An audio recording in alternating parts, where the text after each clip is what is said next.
ఇవాళ రేపు ఏజ్తో సంబంధం లేకుండా ప్రతి ఒక్కరికి మైగ్రేన్ అని, back pain, disc bulge, sciatica, neck pain అని ఏదో ఒక పెయిన్స్ వస్తూనే ఉన్నాయి. అలానే నాకు కూడా 2 years బ్యాక్ డిస్క్ బల్జ్ వల్ల బ్యాక్ పెయిన్ వచ్చింది. కావాలంటే ఇదిగోండి రిపోర్ట్స్. ఇప్పుడు నాకు ఆల్మోస్ట్ 70% వరకు బ్యాక్ పెయిన్ తగ్గింది. అది ఎలా అని చెప్పడానికి ఈ వీడియో. ఇది నా జెన్యూన్ రివ్యూ. కొంతమందికైనా హెల్ప్ అవుతుందని చెప్తున్నా. జనరల్లీ ప్రతి ప్రాబ్లమ్కి టాబ్లెట్స్ ఒకటే సొల్యూషన్ కాదు. ఈ డిస్క్ బల్జ్, నర్వ్ కంప్రెషన్, మోకాలు నొప్పులు లాంటివి టాబ్లెట్స్ తో అస్సలు క్యూర్ అవ్వవు. ఎందుకంటే ఇవి మనకి టెంపరీగా అంటే అప్పటికప్పుడు పెయిన్ కిల్లర్ లా వర్క్ అవుతాయి తప్ప మనకి పర్మనెంట్ సొల్యూషన్ అనేది ఉండదు. కానీ ఆక్యుపెంచర్ ట్రీట్మెంట్ వల్ల 90% వరకు మీకు క్యూర్ అవుతుందని తెలుసా?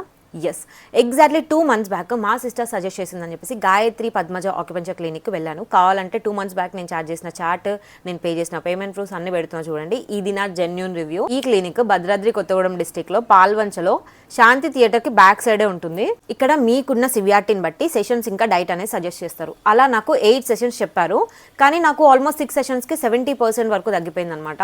మీరు కొంతమంది అనొచ్చు, మేము ఆల్రెడీ ఆక్యుపెంచర్ ట్రై చేసాము, మాకు రిజల్ట్ అంత కనిపించలేదు, ఈ నీడిల్స్ పెట్టేటప్పుడు పెయిన్ వచ్చింది, బ్లడ్ వచ్చింది అని చెప్పేసి. ఆక్యుపెంచర్ అనేది కొన్ని వందల సంవత్సరాల నుంచి ఉన్న మెథడ్. ఇది రైట్ ఆక్యుపెంచరిస్ట్ చేస్తేనే మీకు రిజల్ట్ అనేది కనిపిస్తుంది. నేను వెళ్ళిన ఈ ఆక్యుపెంచరిస్ట్ సర్టిఫైడ్ ఇంకా ఎక్స్పీరియన్స్డ్ అనమాట. చాలా బాగా ట్రీట్మెంట్ చేశారు. అండ్ నాకు బ్లడ్ కాదు కదా, పెయిన్ కూడా తెలియలేదు.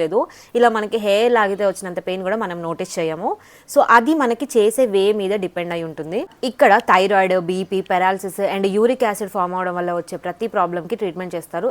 అండ్ ఇక్కడ ఫేషియల్ ఆక్యుపెంచర్ కూడా చేస్తారు. లైక్ గ్లో కి, డార్క్ సర్కిల్స్ కి, పిగ్మెంటేషన్స్ కి, ఇలా వాటికి కూడా ట్రీట్మెంట్ చేస్తారు. నేను ఇక్కడ వాళ్ళ అడ్రస్ ఇంకా ఫోన్ నెంబర్ పెడుతున్నాను. మీకు వీటిలో ఏ ప్రాబ్లం ఉన్నా కానీ ఒకసారి కాల్ చేసి అపాయింట్మెంట్ తీసుకొని ఒకసారి కన్సల్ట్ అవ్వండి. రిజల్ట్ అనేది మీరే చూస్తారు.